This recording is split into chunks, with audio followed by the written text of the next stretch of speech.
All right. In the meantime, did you hone in on anything? No.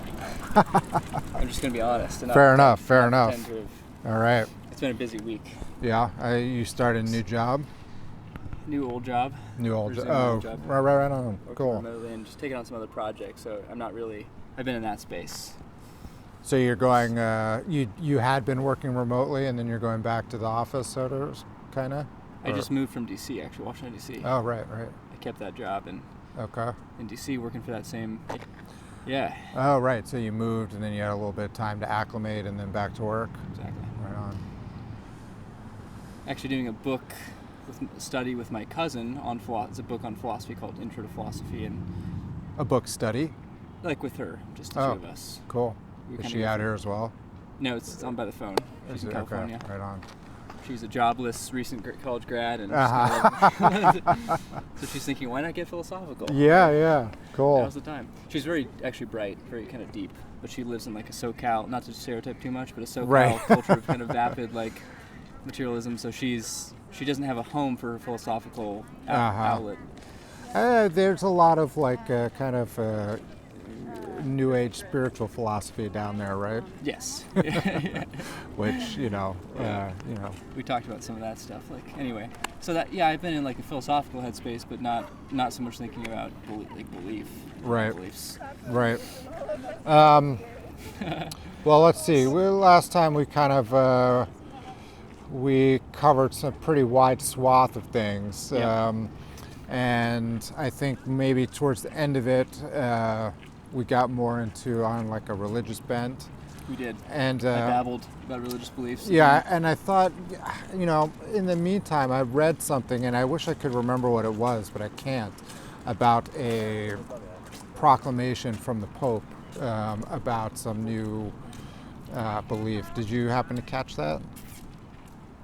Yeah, I'm trying to think what it was though. I can't remember because I don't pay close attention. Yeah, it seemed kind of crazy. Was it ecological belief? Was it like an environmental?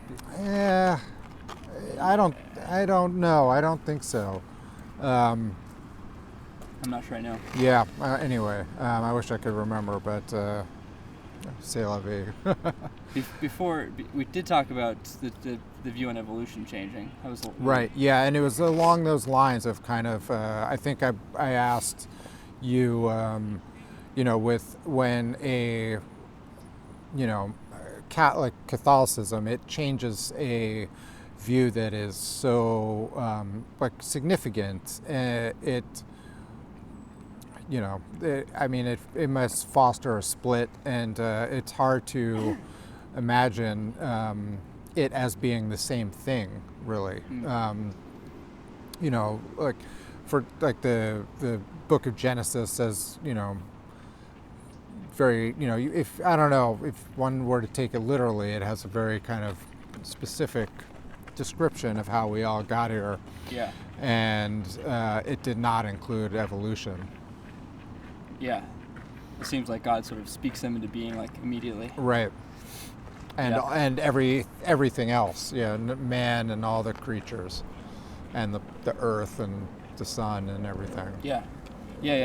Which, obviously the earth and the sun don't include evolution, but it seems like that has been a trend of Catholicism. It's sort of, they had for a while the idea of limbo, and then that was abandoned, which, would be, I think, upsetting to a lot of people. Not just from a doctrinal point of view, but, thinking that their relatives were existing in this space, and then all of a sudden it gets worse or better. Or just vanishes, and leaving one wondering what else could vanish at any point. Yeah, no, these are all paradigm cases of it. The church's famous resistance to like Galileo's novel that as well theories is kind of taken as like the church even went awry there by having scientific beliefs and not just religious theological beliefs. It got involved in scientific speculation, and then what do you do when that stuff like gets revised. Yeah. Yeah, I think, I don't know, I'm not a theologian, so I don't have great insight into all these the particular cases, except maybe evolution. But I wonder how productive it is to go into that rabbit trail of like trying to isolate what is the core of the doctrine, and then asking, did that core doctrine change, or was it just a kind of reinterpretation?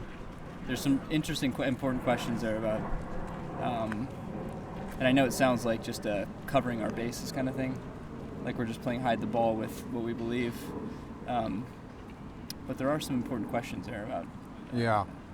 And it also kind of, comes around to the concept of the God of the gaps, right? Where it's like, we explain this, through God and the Bible, and then all of a sudden a different explanation comes along, and, then, and eventually the church accepts it.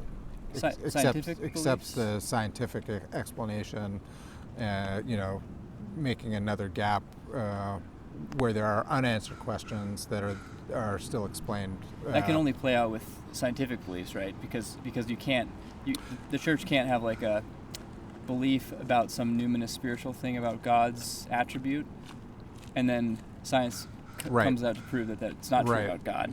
Yeah, and so most of it's in that realm of like beyond science. Yeah, although the limbo example is not scientific. They changed of their own volition. Yeah. And I don't have any idea why that changed. There must have been some ongoing debate about that amongst theologians. Yeah. Yep. It was kind of an open question for a while. Yeah. And the position about limbo got traction among some influential theologians, so it became like the de facto doctrine. Right. Is that concept derived from the Bible initially? Because I'm no biblical scholar, but I don't remember it being there. And it's been decades since I read the Bible, so. Limbo starts with a very kind of, I think, basic, important question about how do you hold. It's about infants who don't get baptized. Right.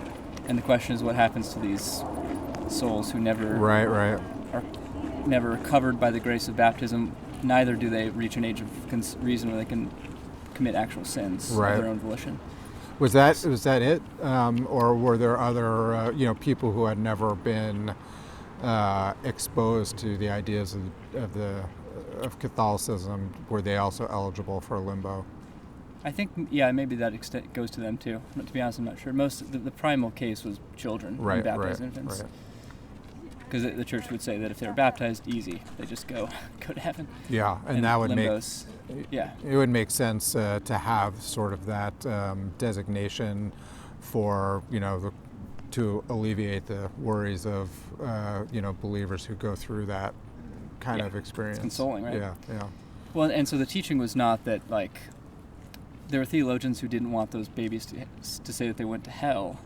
There are also theologians saying, well, wait a second, but they haven't merited heaven either. So, like, what do we do with these? Right. What do we do these pesky little children? Yeah. And the idea was that maybe they get some kind of natural, kind of like earthly paradise, but which is not the fullness of heaven. Is supposed to be this like rapturous sort of thing, way beyond what you could imagine, a kind of natural earthly bliss. Limbo is just a natural bliss. So we're saying like they have this natural happiness, but they don't get this supernatural reward of seeing God face to face. But it was also sort of a temporary condition, right? Like you spend a certain amount of time there, and then. No, the limbo refers. I see why you would think that limbo refers not to the temporal aspect, but to it being between heaven and hell. No, I get that, but I thought it was. Maybe you're right. It was actually. sort of a waiting room until type they choose. Until they grow up and choose what. Maybe. Yeah, I mean, I don't know. Probably honestly. Different theories because theologians were speculating. Right. They're trying to work out from principles. They're actually trying to be rational. I know it's hard to believe with theologians, but they're trying to work out these like difficulties. Right. So you get different opinions, and then sometimes those change. Well, I don't know if limbo actually became. I don't want to say this glibly, but I don't know if it actually became like an official part of the doctrine. Right. So like everything the Pope says is not doctrine, per se, by that very fact. Right. He can say a lot of things that don't make it to the books. Yeah, and then can presumably be altered by the next pope. His own statements, or Yeah, I mean, one Yes. pope can say one thing, and then another can come along and disagree, right? the pope is not independent from like all the bishops. He's just seen as like the first among bishops. So the idea is that he actually is supposed to work to speak, to make pronouncements in conjunction with all the bishops. Right. He doesn't have this sort of, in fact, that's called papism. When the pope is given, the church has condemned the heresy of papism, which says that the pape has this authoritarian power. Right. And a lot of Catholics point this out about Francis. They say, well, Francis is changing the rules, but he actually doesn't have the authority to do that. So Right. So anyway, that's there's long-standing theological. It's very complicated, actually, Yeah. and even for a Catholic who like reads about it. I imagine so. Well, do you want to pick something more worldly to Yes, I break do. down? I do, in fact. Cool. But what? Well, What are you interested in? What? I've talked a lot recently about the elections, so you can kind of skip that. But unless you have a strong position on it, that you No, I don't. I would say maybe like abortion is something tied to Catholicism, but specific. Yeah.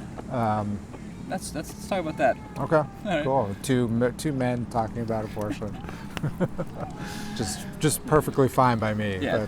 But, because there is this kind of idea in the air that we're unqualified to talk about it because of our gender. Yeah, well, babies certainly have no say in the matter. Right. Yeah. So you want to state your belief on the subject Against, against abortion? and not personally. I'm not one of these people who says I'm personally against it, but I think women should have the right to choose. I think it's homicide, and should be criminal. Should not be legal. And then we could debate it. I'm open on like criminal penalties, but I don't think it should be legal. The state should give no approval to it. And Even- that's from conception? It's from yeah. Right. So no. I would just say to put it in the terms of rational discourse, since the word conception is loaded with religious sort of ambiguities. I would say. Is it? Well, no, it's well defined scientifically. Right. You're right. What I'm saying is that yes, conception, and I would just emphasize that conception is the point at which a tertium quid or third thing emerges. So before conception, you have sex cells of the parents, which are like arguably part of the parent organisms, but they're not. Right, and that's kind of where the argument about masturbation came from, right? It's like Yeah, I wouldn't go there right away. I mean, because that's like a. I actually don't think that was it's a a waste of the mainstream. potential of life. Yeah, and the potential of life would Right. be the only way you could ground that, because I think that. No, actually, you're right. Theologians had different before they understood conception. They had different ideas about when life Right. actually began. That's right. That's right. But I think that what I want to emphasize to people is that there is a point. However you want to stand on this issue, there's some point at which things change, right? Like whether it's end of the term towards the end of 9 months, or whether it's even you could argue, Peter Singer from Princeton argues it's 2 years of age. Children have the faculties to be considered fully persons or something. Or whether you could go further and say it's 15 years of age. Whatever you pick. Right, and there's a then point at which it goes from being not worthy of legal state protection to being worthy of state protection. Yeah. I think we shouldn't dodge that issue. We got to confront that issue. Yeah. Well, I think initially, Roe versus Wade didn't cover 9 months of abortion. It, was limited to the first trimester, with some exceptions in the second I trimester. think that's right. Yeah. But now there's the argument that, I've heard people say it can go till, immediately after birth. Yeah. But I Right. think that's a sort of a fringe belief at this point still. But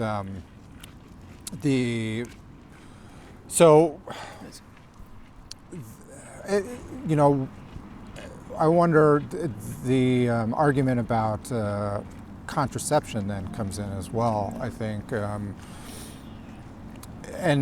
guess where I want to go first is your belief that abortion is wrong, is that based on a religious conception? Pun intended. Yeah. Just kidding. It's one of those yes and no things. I think the case can be made in terms of philosophical reasons. What is it? Is it primarily for you? Would you say? The reasons. Yeah.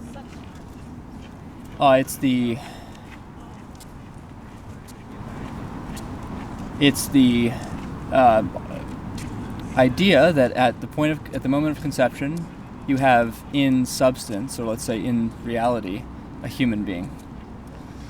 Now, it's completely true that it's underdeveloped, or you could say actively developing, and it's true that it's dependent on the mother, and it's arguably parasitic of the mother, although this is a bit of a play on words to call it parasitic. Right.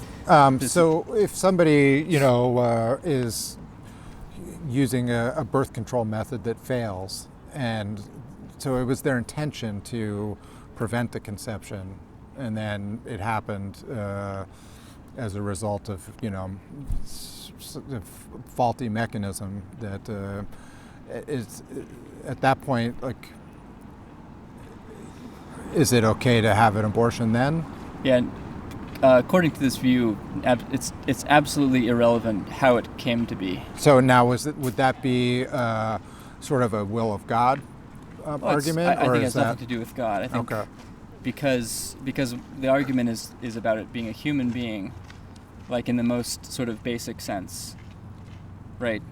Like it's an organism which is its own thing, even though it's vitally dependent on the mother. That's still true actually after birth, right? And in fact, for a long time, children would do very poorly without parents. So there's a kind of the argument is that its dependency and weakness and frailty and even its size is utterly irrelevant to the kind of thing that it is. It's a human being, and I would just say the second part of this argument is that we have a strong view of human rights in our modern secular world, and it's actually a good thing. And that view is really a strong view that says that human rights have rights in virtue of the kind of thing they are. In other words, say that again. You have these rights because you're a human. It's that simple. It doesn't matter if you're short or tall, stupid or smart. It even doesn't matter if you're evil. If you're wicked, you still have some basic rights. It's what our legal process guarantees. Mm-hmm. And so the kind of things about it being tiny, almost like microscopic at conception, irrelevant to the kind of thing that it is. And you could argue it's like is an acorn an oak tree? Right. Well, it's actually an interesting thing because it's in some ways no, but in some ways that thing will become the oak tree. Right. It's numerically identical. You know that term, like where you could point to that thing and follow it throughout its 20-year development, and you could say that thing used to be that thing. Right. So that kind of personal continuity is what makes the human. You can't do that with the sperm, because actually the sperm by itself doesn't become, and the egg by itself doesn't become the thing. It's the two together. Right. That's the change. That's what makes it a human being. Science has now made this very easy to believe that it's a human thing, organism, internally self-organized and developing by its own internal principles, by its own genetic instructions kind of unfolding, developing actively. Mm-hmm. It's a human being and it has human rights. That's the simple philosophical argument. And you can problematize it by saying that, well, it doesn't have conscious, it's not even conscious probably, it doesn't feel pain. Right. And the human rights argument says it doesn't matter, in the same way that, human beings in other situations where they aren't conscious, there's about 3 of them, or unable to feel pain, still have human rights. You can't just you can't just kill them. Right. Because you feel like it. It's that simple in the outline. That's the argument. Right. Nothing to do with God, nothing to do with the Bible, and Proverbs 3 saying that God, before I formed you in the womb. It's not that. Now, I think being religious strengthens my.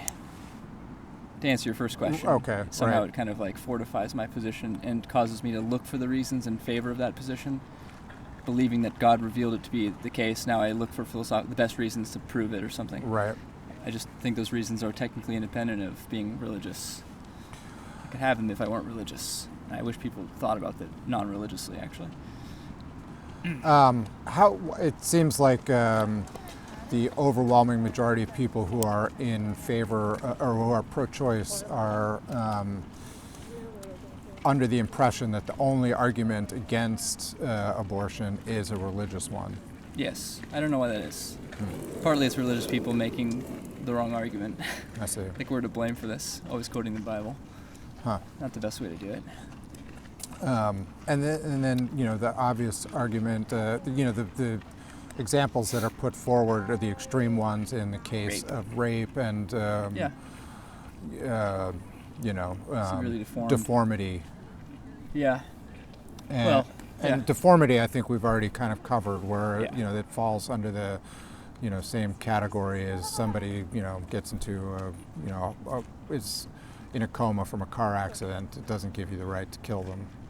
I'm sympathetic with rape victims who conceive, but I would just say that no one's saying that you have to like raise the child as your own and love it. Be reminded daily of like this is half the product of your rapist. Well, they are saying that maybe for 9 months. Yeah, for 9 months you have to keep it in your body, and that probably is a pretty terrible experience. No doubt about it. And how Although abortion has some pretty interesting ramifications that don't get talked about. yes, right, in terms of Even 20 years later, people have these. Right. Like I was fine for 20 years, and then I just couldn't shake it, and they're tormented by it. Yep, and the release of hormones and all these things that happen as a result of just conceiving, and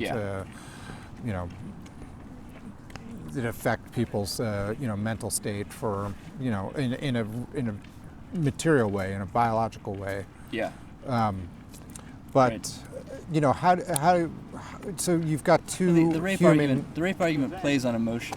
Okay, I see what you're going to say. You're going to make a stronger argument here about the competing rights of the woman. That's right. Yeah. So you've got two competing rights. One of you do. whom can voice their concerns about their rights, and the other cannot. Yeah.